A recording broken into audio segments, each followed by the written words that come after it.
जय भीम। जय भारत, जय संविधान। और सर्वप्रथम तो बहुजन समाज में जन्मे सभी संतों, गुरुओं, महापुरुषों को नमन करते हुए करुणा के सागर तथागत गौतम बुद्ध, संत श्रोमणी सतगुरु रविदास जी महाराज, भगवान वाल्मीकि महाराज, गुरु नानक देव, संत कबीर और जो अन्य महापुरुष हमारे हुए हैं उनको भी नमन करते हुए, जिसमें राष्ट्रपिता ज्योतिबा फूले, आरक्षण के जनक छत्रपति साहू जी महाराज, छत्रपति शिवाजी महाराज, पेरियर रामा नायकर स्वामी, पेरियर लल्लई यादव, बाबू जगदेव प्रसाद कुशवाहा, जननायक कपूरी ठाकुर, बिरसा मुंडा, माँ अवंतिका बाई लोधी, माँ झलकारी बाई, माँ रमाबाई, माँ सावित्रीबाई फूले, माँ फातिमा शेख,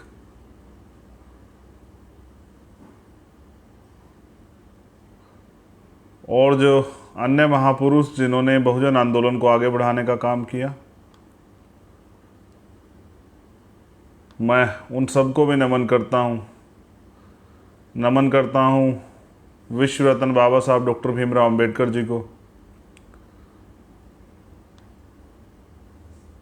शहीद उधम सिंह जी को, शहीद भगत सिंह जी को, शहीद करतार सिंह सराभा जी को, डॉक्टर फरीदी जी को नमन करता हूँ। और मैं नमन करता हूँ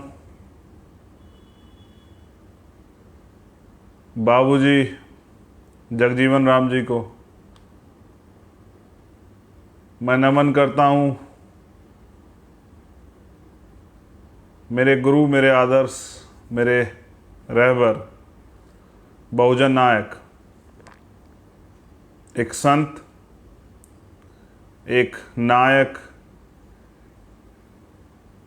एक नेता, त्याग बलिदान की मूर्ति, मान्यवर साहब श्री काशीराम को। और क्योंकि आज 21 मई, तो मैं नमन करता हूँ आज के इस ऐतिहासिक अवसर पे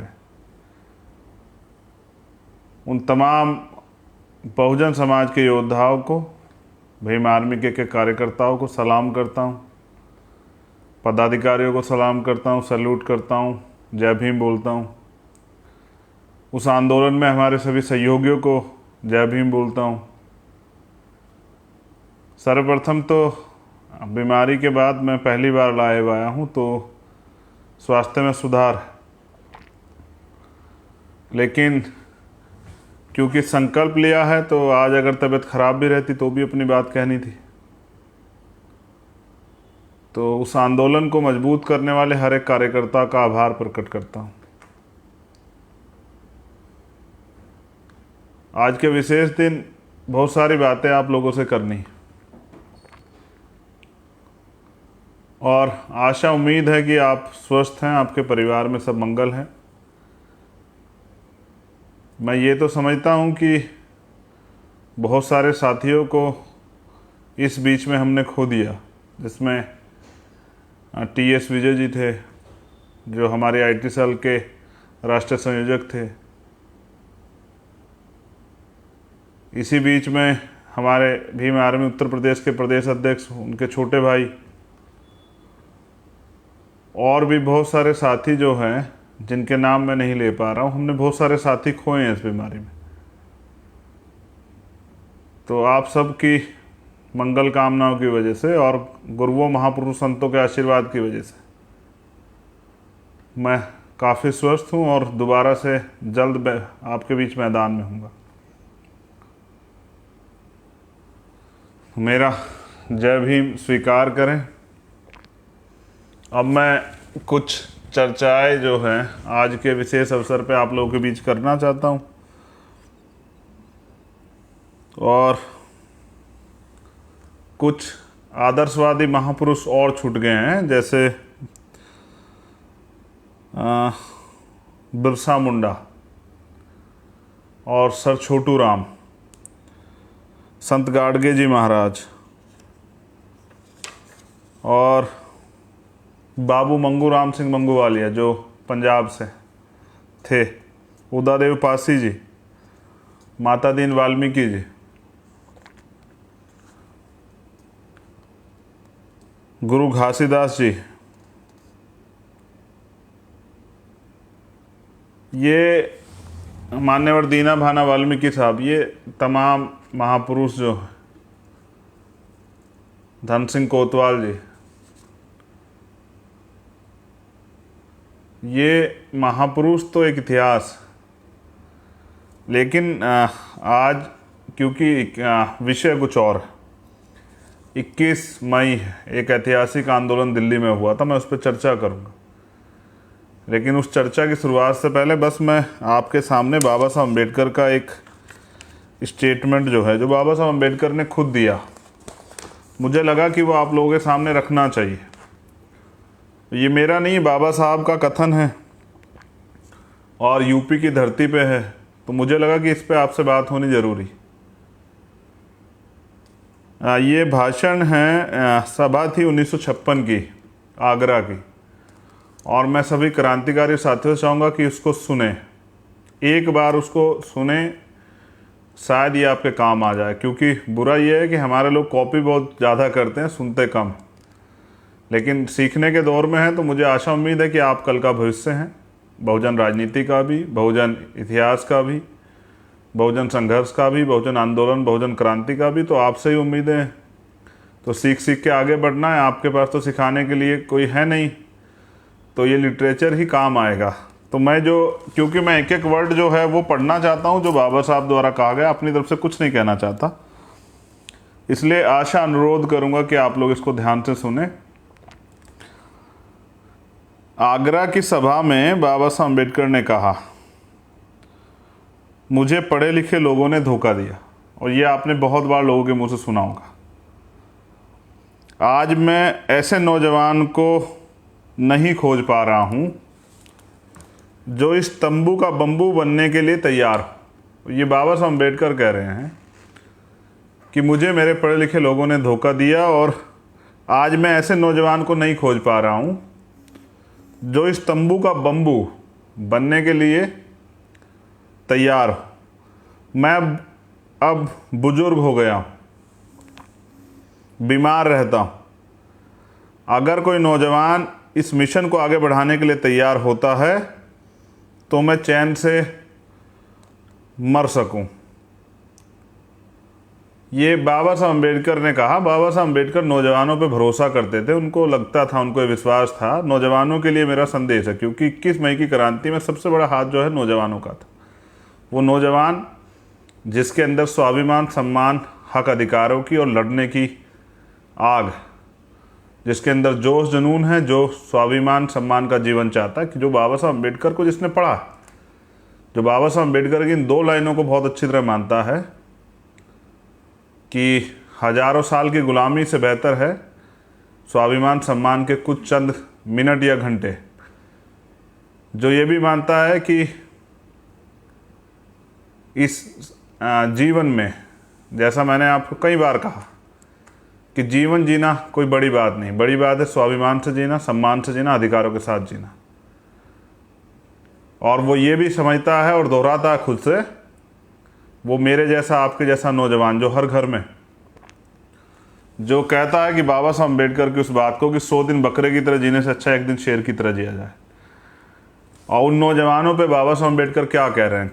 आज के नेता तो कहते हैं कि नौजवानों को पता नहीं है, वो तो कहते रहते हैं, लेकिन आपने तो साबित कर दिया उत्तर प्रदेश में। मैं अब नौजवानों पे चर्चा बाद में करूं, बाबा साहब की बात को आगे बढ़ा देता हूं। बाबा साहब ने कहा कि मैं ऐसे नौजवान को खोज रहा हूं। मैं 2-3 बार इसलिए दोहरा रहा हूं कि नौजवानों को पता लगे कि वो, उनमें बाबा साहब का विश्वास था, और उनको ये विश्वास था कि अगर कोई ऐसा नौजवान मिल जाए जो इस तंबू का बंबू बनने के लिए तैयार, जो इस आंदोलन को आगे बढ़ा सके, तो मैं चैन से मर सकूं। और बाबा साहब अम्बेडकर को पढ़ने के बाद, समझने के बाद मान्यवर साहब श्री काशीराम ने बाबा साहब के कारवा को आगे बढ़ाया और बाबा साहब अम्बेडकर के मिशन रूपी तंबू के बम्बू को बनकर न केवल आगे बढ़ाया बल्कि उसे मुकाम तक पहुंचाया। और बाबा साहब अम्बेडकर का जो अम्बेडकरवाद जो मिशन था उसको पुनर्जीवित किया। और ये थे हमारे रहबर मान्यवर साहब श्री काशीराम। लेकिन आज जब बहुजन समाज के युवा इस देश में मान्यवर काशीराम साहब और बाबा साहब के आंदोलन को पुनर्जीवित करना चाहते हैं, उनके सिद्धांतों पे आगे बढ़ाना चाहते हैं, तो कुछ लोगों को ये बर्दाश्त नहीं हो रहा है। वो तमाम तरह के आरोप और तमाम तरह की चीज़ें कह के उनको गलत साबित करने में लगे हुए, उनका उपहास उड़ा रहे हैं। लेकिन कोई बात नहीं, हर चीज़ यहाँ एक प्राकृतिक नियम है कि उपहास होगा, विरोध होगा, फिर समर्थन भी मिलेगा। तो अब मैं जिक्र करता हूँ बाबा साहब के एक और भाषण से पहले उस बात का जो 21 मई को हुई थी। एक तरफ जब राजनीतिक व्यवस्था में हम लोग कमज़ोर पड़े थे उत्तर प्रदेश के अंदर, वहीं हौसले जो हैं नौजवानों के अंदर, जो सालों से जो गुस्सा, अपमान के विरुद्ध लड़ने का, स्वाभिमान का जीवन जीने का, संघर्ष करने का जो जज्बा नौजवानों के बीच अंदर था, और उसको पहली बार दिशा मिली देश की राजधानी में 21 मई को। और इसके लिए मैं दोबारा से उस समय जो साथी हमारे साथ थे उन सबका भी धन्यवाद करता हूँ। और मैं धन्यवाद करता हूँ भीम आर्मी के कार्यकर्ता का, उन सभी साथियों का जो वहाँ पहुँचे थे। वो किसी भी संगठन पार्टी से थे, लेकिन मुझे कहना है कि एक नौजवानों ने एक अंगड़ाई ली थी और इस व्यवस्था को ललकारा था कि अब हम जुल्म जाति नहीं सहेंगे। और बस मैं कुछ याद दिलाना चाहता हूँ, उसके बाद कितने आंदोलन हुए। मैं अगर अपनी बात कहूँ, उसके बाद मैंने 16 महीने जेल काटी। जब बेल मुझे मिल गई तो सरकार ने मेरे ऊपर रासुका लगा दी। जब 2 अप्रैल का आंदोलन हुआ और हमारे निर्दोष साथियों को जेल भेजना शुरू किया गया, रासुकाएँ लगी, बहुत सारे साथियों की जान गई, तो मैं भूख हड़ताल पे चला गया। तो मेरे परिवार से मिलना भी जो है बंद करवा दिया गया। 8 महीने तक मुझे इलाज नहीं होने दिया सरकार के लोगों ने। सूखी रोटियां जो है वो खाने के लिए मजबूर किया। ये कोई बड़ी पहली बार और कोई बड़ी घटना नहीं थी, ये तो बहुजन आंदोलन में सहना पड़ा है। मुझसे पहले भी हमारे रहबर मान्यवर काशीराम साहब जेल गए। आज लोग कहते हैं आंदोलन, जेल, मुकदमे, तो यहाँ तो पानी पीने के लिए भी आंदोलन करना पड़ा। बाबा साहब ने तो लाठियाँ खाई, लेकिन मान्यवर काशीराम साहब तो खुद जेल गए। तो बुरा ये है कि हमारे साथियों ने इतिहास नहीं पढ़ा है, और मैं उस पर भी चर्चा करूँगा। लेकिन सबसे बड़ी बात और ज़रूरी बात जो मैं आज आपसे कर रहा हूँ कि उसके बाद कितने आंदोलन हुए और क्या आपको नई लीडरशिप नहीं मिली? क्या प्रत्येक प्रदेश में बहुजन समाज के नए नेता नहीं तैयार हुए जो आंदोलन से निकले? वो स्वाभिमानी लोग जो लड़ते हैं, क्या आज पुलिस से पहले लोग भीम आर्मी को याद नहीं करते? क्या कहीं वो अन्याय, अत्याचार, जुल्म जाती होती तो भीम आर्मी के लोग जाकर न्याय नहीं दिलाते क्या? हाँ, ये मैं मानता हूँ कि घटनाएं बढ़ रही है, इसलिए बढ़ रही हैं कि घटनाएं पहले भी होती थी, तब वो सामने नहीं आती थी, आज लोगों को न्याय मिलता है। उसके बाद मैं कितने आंदोलन आपको याद दिलाऊं? एक से एक बड़े आंदोलन हुए और बहुजन समाज के प्रत्येक वर्ग में हमने लीडरशिप डेवलप की। बहुत जल्द जब मैं भीम आर्मी का स्थापना दिवस आएगा तो आपको बताऊंगा कि कितने नौजवान नेता जो हैं इस आंदोलन में तैयार हुए, और शेड्यूल कास्ट की सभी जातियों में, बैकवर्ड की सभी जातियों, माइनॉरिटी के लोगों में। ये इस आंदोलन की वजह से हुए। भीम आर्मी नामक जो आंदोलन, जो जिसने पिछले, और स्पीड देखिए, आप कहते हैं कि भाई ये जो हैं ये लोग काम नहीं कर पाएंगे, ये लोग चल नहीं पाएंगे, तो 4 साल में सही तौर पे आपने तभी भीम आर्मी को जाना था, लेकिन पिछले 4 साल के अंदर भीम आर्मी ने पूरे देश में अपनी पहचान बनाई, दुनिया में अपनी पहचान बनाई, टाइम्स में अपना नाम जो है कमाने का काम किया। अगर आपको याद हो हाथरस जैसा आंदोलन, हाथरस जैसे हमारी बहन के साथ जब अन्याय हुआ, न्याय दिलाने का काम किया। ऊना का मामला, उन्नाव का मामला, चूरू का मामला हो, थाना गाजी का मामला हो, दिल्ली में CA NPR NRC आंदोलन, संघियों के खिलाफ लड़ने के लिए एक नौजवानों का एक दल तैयार हुआ, चाहे वो दिल्ली में जब गुरु घर तोड़ा गया हो, ये राजनीतिक दल यहीं थे, ये सब लोग यहीं थे। न्याय तो बहुत दूर की बात है, आवाज़ भी कोई नहीं उठाता था। लेकिन क्या आज आप अपनी बात को कह नहीं पा रहे? आपने तो बल भी दिखाया। तो मैं धन्यवाद करता हूँ, और धन्यवाद इसलिए करता हूँ कि पिछले 4 साल में आपने इतना बड़ा परिवार दिया, और वो जो मान सम्मान दिया, मैं उस कर्ज को चुकाऊंगा अपने जीवन के अंतिम क्षण तक। एक वंचित वर्ग के गरीब बेटे को जो है, जो सम्मान आप लोगों की बदौलत मिला है, उसको मैं जाया नहीं जाने दूंगा। तो मैं मेरा जीवन जो है वो समर्पित है माननीय काशीराम साहब के आंदोलन को। और मैं ये भी बता दूं, आज मैं बिल्कुल खुल के बोलना चाहता हूँ। जो लोग ये कहते हैं कि भाई माननीय काशीराम साहब की बात करते हैं, माननीय काशीराम साहब की उस पर चलते हैं, मैं नहीं कहना चाहता, लेकिन मैं आपको कह देता हूँ, अपने नौजवान साथियों को भी कह देता हूँ। आप कहते हैं कि मान्यवर साहब की पार्टी क्यों चलाते? हमने तो प्रयास किया था उसमें काम करने का, लेकिन वहाँ बोलने वाले नेता नहीं चाहिए, लड़ने वाले लोग नहीं चाहिए, अधिकार सिद्धांतों की बात करने वाले लोग नहीं चाहिए।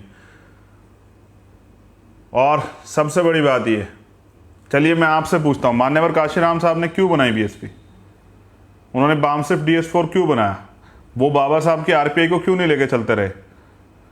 खैर छोड़िए, उससे भी बुरी बात और अच्छी बात आपके लिए, आप खुद प्रयास करके देखिए प्रैक्टिकल अपने जीवन में। आपके पिताजी ने कोई मकान बनाया होगा, हाँ आप अपने पिताजी से बहुत प्यार करते हैं, हाँ उनकी यादों को संजो के रहना चाहते हैं, लेकिन क्या अगर वो मकान जर्जर हो जाए, जो कि एक समय पे आके हो जाएगा, आप कोई नई गाड़ी लेते हैं, आप नई मोटरसाइकिल लेते हैं, साइकिल लेते हैं, कुछ भी लेते हैं, जब वो एक समय पे आके उसकी एक सीमा हो जाती है, एक उम्र हो जाती है, तो वो उसके बाद अपनी स्पीड छोड़ देता है। तो अंत आप दूसरी चीज़ क्यों खरीदते हैं? आप दूसरा घर क्यों बनाते हैं? आप क्यों तैयार करते हैं? अच्छा, क्योंकि आप तो अपने पिताजी से प्यार करते थे, आपको तो उसमें पुरानी झोपड़ी में ही रहना चाहिए था। आपने नया घर क्यों बनाया? नया घर इसलिए बनाया क्योंकि हाँ, बाबा साहब अम्बेडकर का सपना अभी पूरा नहीं हुआ। और मैं अगर बात करूँ तो इस किताब में आज बहुत कुछ है आपके लिए, लेकिन सबसे पहले मैं बाबा साहब अम्बेडकर जो चाहते थे, मैं बस उस पर चंद लाइनें आपके बीच में रख देता हूँ। और ये इसलिए क्योंकि वास्तविकता में माननीय काशीराम साहब और बाबा साहब का सपना पूरा नहीं हुआ, इसलिए हम लोग मैदान में।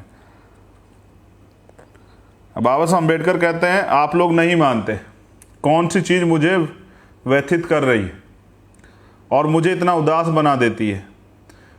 मेरे मन की बढ़ती चिंता तो यह है कि मैं अपने जीवन के मिशन को पूरा नहीं कर पाया।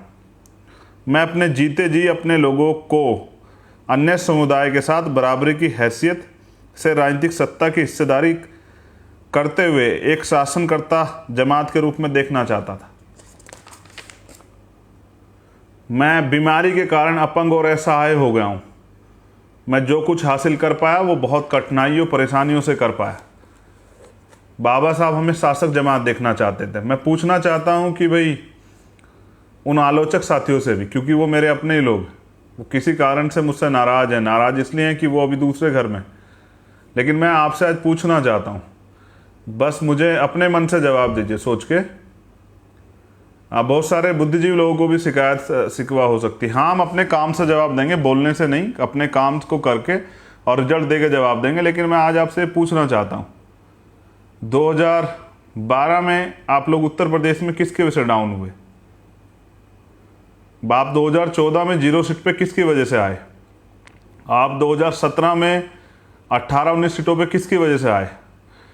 2019 में 10 सीटें जीती, वो किसकी वजह से? और वो कहाँ कहाँ जीती, आप ये भी चेक कर लीजिए। और वर्तमान में जो लोग मजाक बना रहे थे भीम आर्मी के लोगों का, इससे पहले तो कहते थे कि ये चंद लोग हैं, इनके साथ लोग नहीं है, जमीनी कार्य नहीं। लेकिन जब अब भीम आर्मी के और आज़ाद समाज पार्टी के लोगों ने रिजल्ट दिया है, उन्होंने साबित किया कि वो भविष्य को उज्जवल बना के दिखाएंगे और सपनों को पूरा करेंगे जो बाबा साहब अम्बेडकर और माननीय काशीराम साहब चाहते थे। तो आज आपको बौखलाहट क्यों? ये लोकतंत्र है, सबको अधिकार है। जब आप लोगों के राहों में रोड़े अटका देंगे, उनको समाज की भलाई के लिए कुछ करने नहीं देंगे, तो वो करेंगे। तो आप आइए ना, सामना कीजिए। आज क्या दिक्कत आ रही? बाबा साहब अम्बेडकर ने आप सबके लिए ये लाइन लिखी थी, बहुत दिन पहले लिख के चले गए बाबा साहब अम्बेडकर। मैं सोचता हूँ आज पढ़ देता हूँ आप उन हर साथियों के लिए जिन्होंने इस मिशन को आगे बढ़ाने में योगदान दिया है। बाबा साहब ने उन सभी सामाजिक कार्यकर्ताओं, मिशनरियों जो समाज कार्य कर अम्बेडकरवाद को पुनर्जीवित करने का काम कर रहे हैं, निरंतर दिन रात 24 घंटे सतत काम कर समय, मेगा तथा आर्थिक सहयोग से अम्बेडकरवाद को बढ़ावा दे रहे हैं, उनके बारे में लिखा। आपको अपने अमिष्ट की पवित्रता पर अडिग विश्वास रखना चाहिए। आपका लक्ष्य उत्तम है और अपना ध्येय मिशन सर्वोच्च एवं गौरवशाली। वे धन्य हैं जो अपने समाज भाइयों के प्रति उनके बीच उन्होंने जन्म लिया, अपने कर्तव्य पालन हेतु पूर्णतया सजग हैं। उनकी महिमा ध्येय है जो अपना समय, अपनी विद्वता एवं अपना सर्वस्व समाज के विमुक्ति के लिए अर्पित करते हैं। गौरवशाली हैं वे जो दास्तां में जकड़े हुए लोगों की स्वतंत्रता के लिए महान संकटों, हृदय विदारक अपमान, जजावती और जोखिम के होते हुए भी जब तक अपना संघर्ष जारी रखते हैं, जब तक दलित जन अपने मानवीय अधिकारों को प्राप्त नहीं कर लेते। ये बाबा साहब अम्बेडकर ने आप सब लोगों के लिए लिखा है बहुत दिन पहले, कि जो लोग अपने जीवन का अमूल्य समय छोड़ के सामाजिक कार्य की भावना से, सामाजिक विकास की भावना से अपने भाइयों के लिए काम कर रहे हैं, वो सब लोग बधाई के पात्र हैं। उनका धन्यवाद करते हैं क्योंकि वो लोग अपना कार्य छोड़ के इस मूवमेंट को आगे बढ़ाने का कार्य कर रहे हैं। इसलिए तो बाबा साहब ने कुछ लोगों को धोखा देने की बात भी कही। देखिए, दो चीज़ें साफ है, हम इतिहास लिखने के करीब हैं और हम लोग इतिहास लिखेंगे, क्योंकि इतिहास लिखने के लिए इतिहास पढ़ना पड़ता है। और ये बाबा साहब अम्बेडकर ने भी कहा है। उन्होंने कहा जो व्यक्ति अपना इतिहास नहीं जानता वो कभी इतिहास लिख ही नहीं सकता और ना ही अपने भविष्य का निर्माण कर सकता है। तो आप इतिहास को जानिए कि आप लोगों को दरिद्र, आप लोगों को जाति व्यवस्था में किसने जकड़ा, आपको कमज़ोर, असहाय, शिक्षा विहीन, धन विहीन, सम्मान विहीन किसने बनाया? तो इतिहास मान्यवर काशीराम साहब कैडर देते थे। आप आज क्यों नहीं कैडर होते? वो कैडर हम लोग जिंदा करें। मैं तो ये कोरोना काल कम हो जाए, क्योंकि इन सरकारों ने कोई व्यवस्था नहीं की। ये लड़ाई रोटी की नहीं है, ये स्वाभिमान, सम्मान, अधिकारों की लड़ाई। एक भी सरकार ऐसी नहीं थी जिसकी में इतना काम हो पाता कि आम आदमी खुश रहता। आज लाखों लोगों की जान गई इस कोरोना काल में, अच्छा इलाज न मिलने कारण। इसके लिए ये सरकारें दोषी हैं, इन पे हत्या का मुकदमा चलना चाहिए। लेकिन गरीब तो गरीब है, वो तो पैदा ही हुआ है मरने के लिए, उसको तो एक ना एक दिन मरना ही। कभी रोड पे किसी अमीर की गाड़ी के एक्सीडेंट से, कभी प्राकृतिक आपदा से, बिजली से, बाढ़ से, बारिश से, हवा से, या बीमारियों से, या भूख के कारण, या अपमान के कारण, या किसी जाति से ग्रसित मानसिकता के व्यक्ति के हाथों अपमानित होके। तो जाति इस देश का कड़वा सच है और इस देश के लिए अभिशाप भी। इसलिए मुझे आपसे कहना पड़ रहा है कि भाई आपको अपनी लड़ाई अपने सहारे पर लड़नी पड़ी। और इसलिए अब मैंने तय किया है कि जैसे कोरोना काल ख़त्म होगा, मैंने आपसे जानकारी दी थी कि हम लोग साइकिल यात्रा पर निकलेंगे, और अब मैं इस साइकिल यात्रा को देशव्यापी बनाना चाहता हूँ कि हर विधानसभा, हर जिले में वहाँ की जो टीम, वो जो पंपलेट हम लोग तैयार करा रहे हैं, जिसमें हमारी गारंटी आए कि लोकतंत्र में संविधान क्या क्या देता है, रोटी, कपड़ा, मकान, चिकित्सा, शिक्षा, सुरक्षा, रोजगार और न्याय, ये सारी चीज़ें उन पंपलेट को, उस बात को, हमारी उस कड़ी को आगे बढ़ाते, महापुरुषों के उस आंदोलन को आगे बढ़ाते हुए आप लोग गांव-गांव जाके उसका प्रचार करें। और जो वोट हमें मिला है वो भी उस गरीब तबके का है जो असहाय है, जिसकी आवाज़ भी कोई नहीं सुनता। जहाँ आज भी गांव देहात में जुल्म जाती होती है, न्याय नहीं मिलता, वहाँ भीम, जहाँ पुलिस नहीं पहुँचती, जहाँ प्रशासन नहीं पहुँचता, जहाँ नेता नहीं पहुँचते, वहाँ भीम आर्मी के बेटे पहुँचते हैं। मैं धन्यवाद करता हूँ भीम आर्मी के नौजवानों का, आज़ाद समाज पार्टी के नौजवानों का, कि दिन और रात नहीं देखते आप। हाँ, आपने साबित कर दिया कि जब कुछ मान लो तो हार और ठान लो तो जीत। आप लोग निकले हैं तो समय लगेगा, लेकिन रिजल्ट तो आना ही। परिवर्तन प्राकृतिक नियम। तो हम लोग निकलेंगे गांव गांव और गली गली जाके तैयार करेंगे सोए हुए समाज में राजनीतिक चेतना जागरूक करने के लिए। और मैं तो खुद निकलने वाला हूँ। और अब हम लक्ष्य बना के काम करेंगे और मुझे विश्वास है कि हम लक्ष्य के अनुरूप काम करेंगे तो जीतेंगे। जहाँ साथियों खोने का दुख है वहाँ इस बात का भी स्मरण है कि हम लोग सिर्फ जो हैं वो घूमने फिरने के लिए नहीं है। ये जो जीवन मिला है, इस जीवन में महापुरुषों के आंदोलन को आगे बढ़ाना हमारी प्राथमिकता है। तो मैं नौजवानों से कहना चाहूँगा कि वो हिम्मत ना हारें। हम एक महान उद्देश्य और महापुरुषों के आंदोलन को लेकर चल रहे हैं, उसको आगे बढ़ाना भी हमारी जिम्मेदारी, जिससे हमारी आने वाली पीढ़ी इस देश में गुलाम ना रहे। ये गुलामी की दास्ता की बीड़ियाँ काटनी पड़ेगी। मैंने 21 तारीख को 2017 में कहा था कि दक्षिण अमेरिका में कोलंबिया आज दास्ता से मुक्त हुआ था 21 मई को 1851 में, और 21 मई को वो आंदोलन था। 21 मई को उसके बाद कई आंदोलन हुए, 21 तारीख को बहुत सारे आंदोलन हुए। हाँ, हमने बहुत सारे आंदोलन सफलता भी हासिल की। लेकिन अच्छी बात क्या है कि हमने नए नेता तैयार किए जो आपके आसपास हैं। आपके अंदर भी एक नेता है जो कुछ करके दिखाना चाहता है। हाँ, इस सिस्टम ने उसको कुचल दिया है, वो उसको आगे नहीं आने देना चाहते और वो बार बार नौजवान और ये गैर जिम्मेदार कह के उसको रोक देते हैं। लेकिन वो खुद को साबित कर रहा है, गांव में वो लड़ाई लड़ रहा है और वो न्याय दिला रहा है। और हाँ, वो अधिकारियों से आंख में आंख मिला के बात कर रहा है। और हाँ, वो अपने लोगों को, आज मैंने कल ही किसी साथी की उससे वॉल से पढ़ा था जिसमें लिखा हुआ था कि कहीं कोई उत्पीड़न हुआ और प्रशासन पुलिस के लोगों के पास भीम आर्मी के लोग पहुंचे।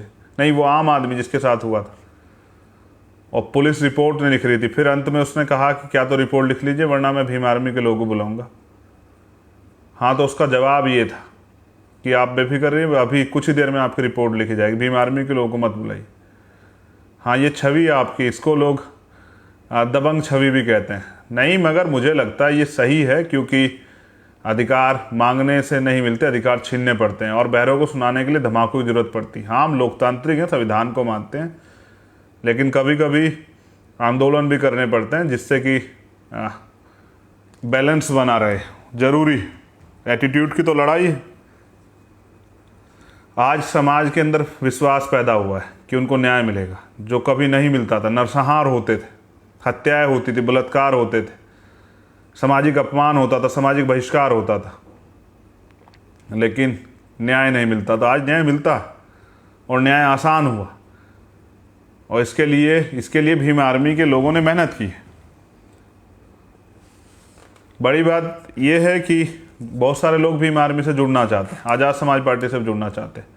मैं उन सभी साथियों को कहूँगा कि अब मैं जब लाइव आया करूँ या पोस्ट डाला करूँ तो भीम आर्मी के इस पेज पे आप अपने नंबर और कॉन्टैक्ट नंबर और अपने नाम भेज दिया कीजिए। मैं प्रयास करूँगा कि एक लिस्ट जारी करा दूँ बहुत जल्द, जिस जिस जिलों में और प्रदेशों में, कि जिससे आप आसानी से वहाँ जुड़ सकें। मैं अकेला व्यक्ति हूँ, मेरे पास बहुत सारे काम है, मैं सब लोगों के जवाब नहीं दे सकता हूँ, लेकिन मेरी आशा और मेरी कोशिश रहती है कि मैं सब लोगों से ज़्यादातर लोगों से बात कर पाऊँ। लेकिन ये इस संगठन इसीलिए कि मैं भी नहीं हूँ, तो वहाँ बहुत सारे हर प्रदेश में चंद्रशेखर है, हर प्रदेश में जो है हमारे नेता हैं जो काम कर रहे हैं। अब मैं नौजवानों के लिए दो चीज़ों पे बहुत ज़रूरी बात करना चाहता हूँ। पहली बात, मिशन चलाने के लिए चाहिए क्या? ईमानदारी, कार्य के प्रति, अपने लक्ष्य के प्रति, अपने समाज के प्रति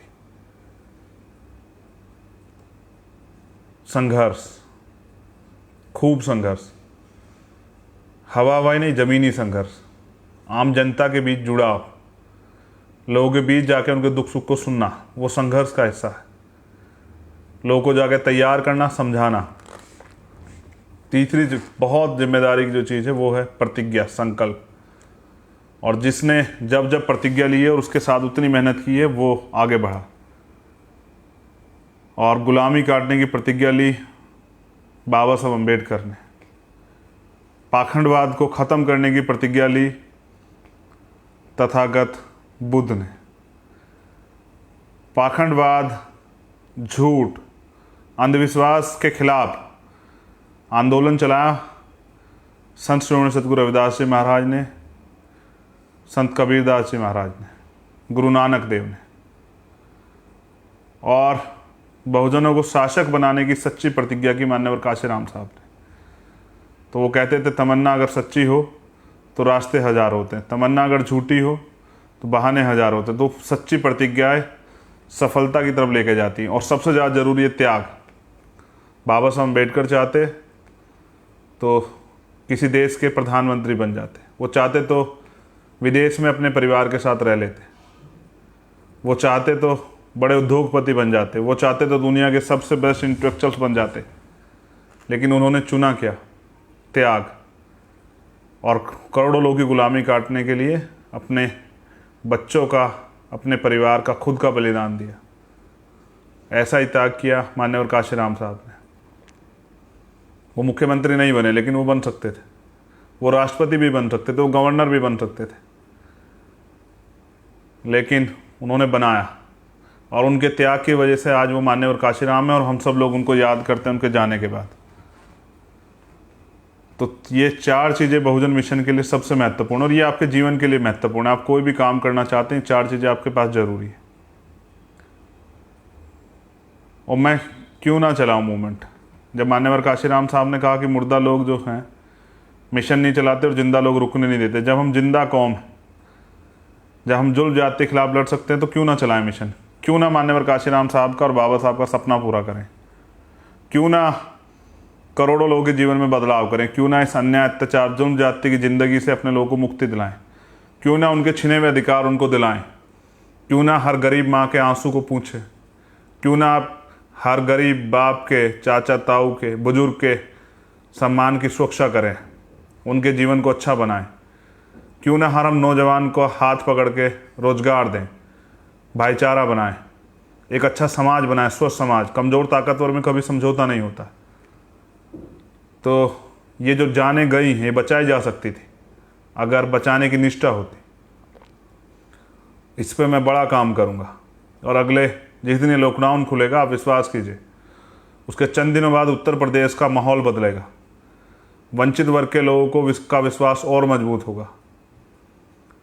लेकिन एक और बहुत ज़रूरी बात, अगर सफलता चाहिए, ये आपके लिए एक एक आज़ाद समाज पार्टी कार्यकर्ता पदाधिकारी और भीम आर्मी के पदाधिकारी कार्यकर्ता के लिए।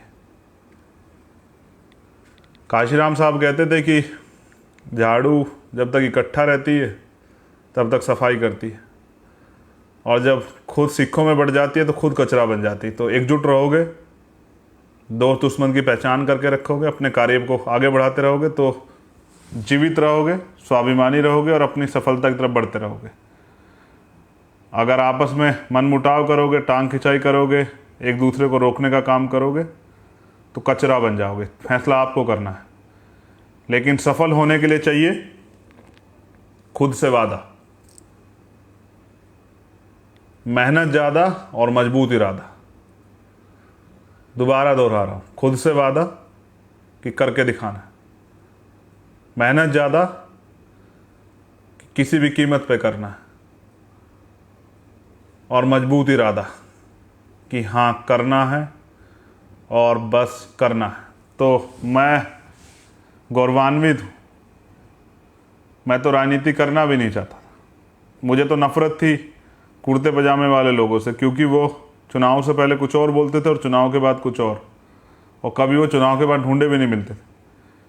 लेकिन इस सिस्टम ने, जब मैंने देखा, जब मैंने जेल जाने के बाद बाबा साहब अम्बेडकर को पढ़ा, जब मैंने पॉलिटिकल ताकत को पहचाना, जब बाबा साहब अम्बेडकर की उस बात को समझा कि पॉलिटिक्स द मास्टर की, कि राजनीतिक सत्ता वो चाबी है जो सारे ताले खोल सकती है, और जब मैंने ये भी समझा कि राजनीति में हिस्सेदारी ना करने का सबसे बड़ा नुकसान ये है कि अयोग्य लोग आप पे शासन करते हैं, तब मुझे समझ आया कि क्यों नौजवानों को राजनीति से दूर रखा गया है।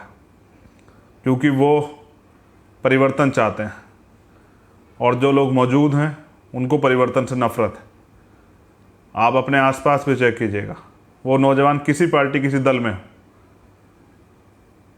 कब तक नकारा जाएगा नौजवानों को। और जब कोई नौजवान आगे बढ़ता है तो जब उसको रोका नहीं जा सकता तो उसके ऊपर आरोप ही लगाए जाते हैं।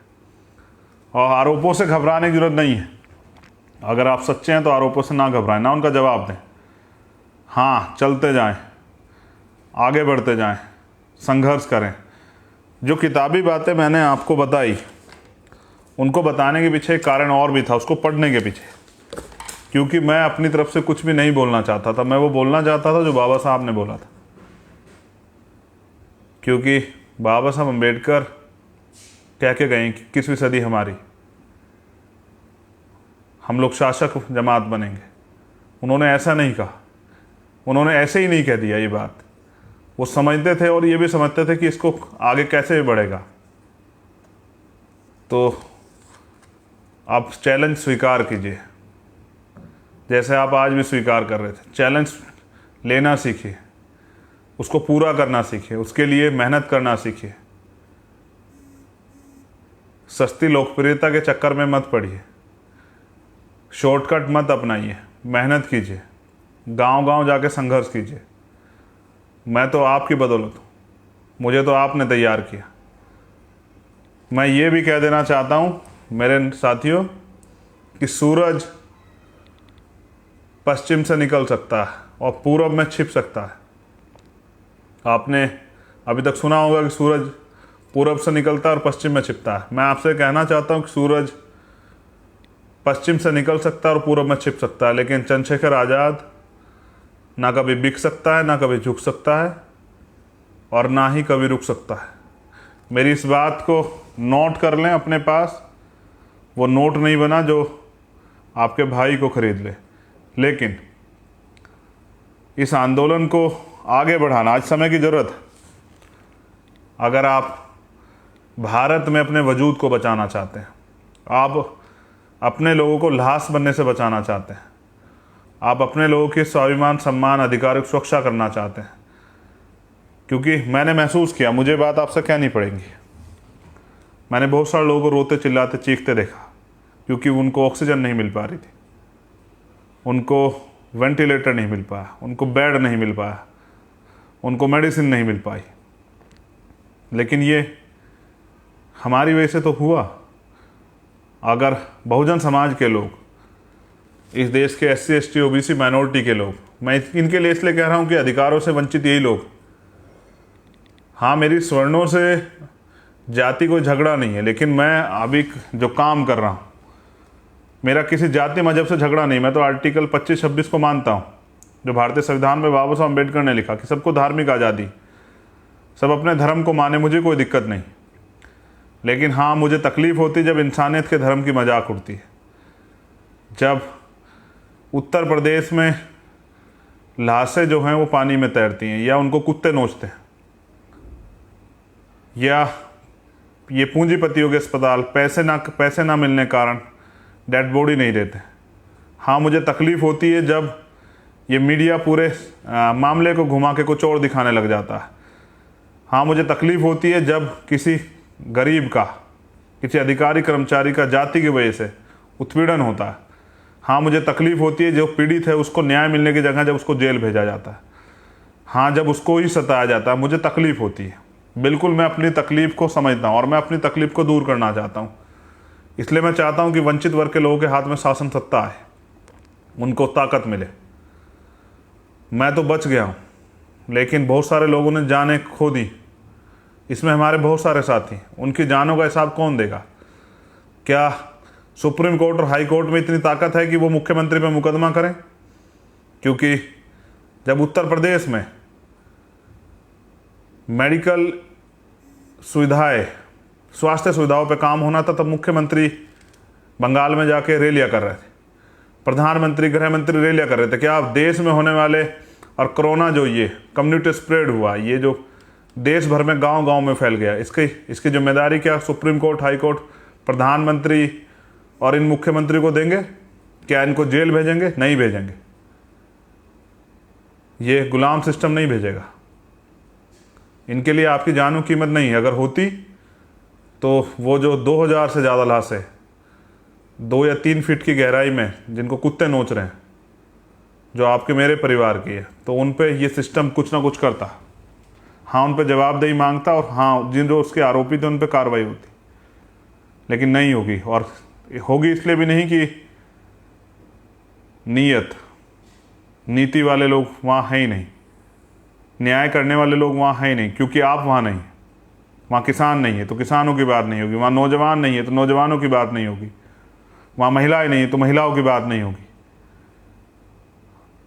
मुझे ऐसा लगता है वहाँ मजदूर नहीं है, मजदूरों की बात नहीं होगी। और बहुत पीड़ाएं।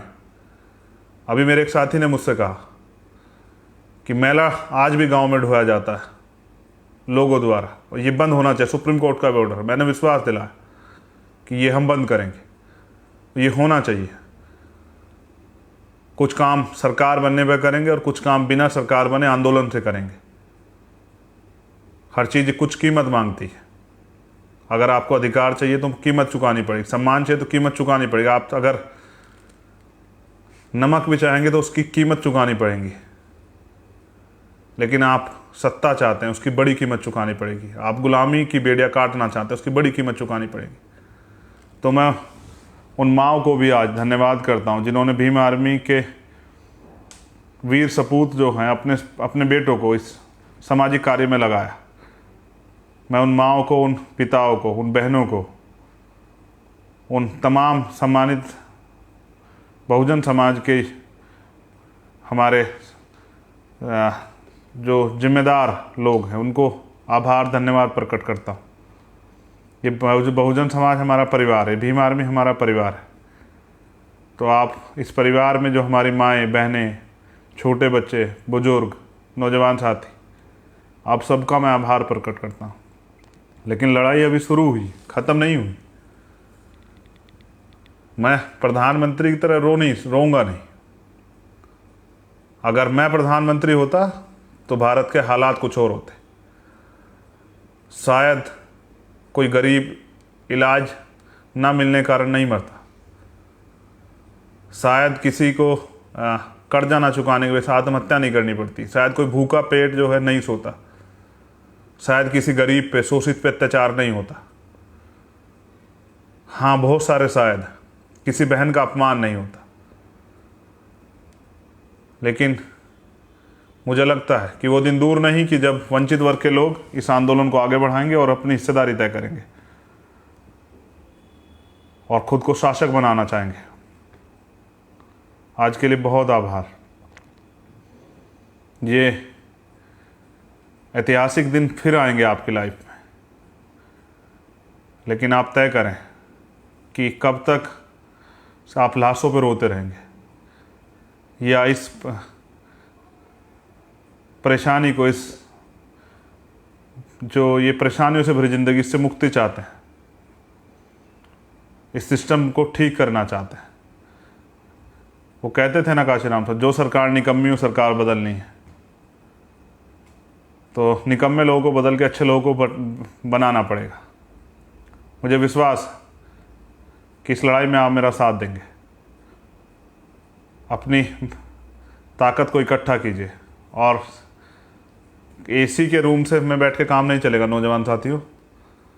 जैसे ही माहौल सामान्य हो निकलना पड़ेगा। मैं भी चाहूँगा कि मैं देश से वो जो सीखना चाहते हैं या कुछ करके दिखाना चाहते हैं, जब साइकिल यात्रा चलेगी तो कोशिश करूँगा हर ज़िले से, देश के हर ज़िले से एक वो नौजवान जो, जैसे मान्यवर काशीराम कहते थे, एक जिला एक किला, एक कप्तान को मैं भी कोशिश करूँगा अपने साथ रख के उसको सिखाने का काम करूँगा। और इस देश में वंचित वर्ग के अधिकार को सुरक्षा करने का काम जो है भीम आर्मी और आज़ाद समाज पार्टी करेगी। आप सभी का मंगल। जय भीम, जय भारत, जय संविधान। आप सभी के परिवारों के लिए बहुत बहुत मंगल कामनाएं, सभी प्रदेशवासियों के लिए मंगल कामनाएं, हमारे देश के लिए मंगल कामनाएं, और इन नेताओं को सद्बुद्धि मिले। जय भीम, जय भारत।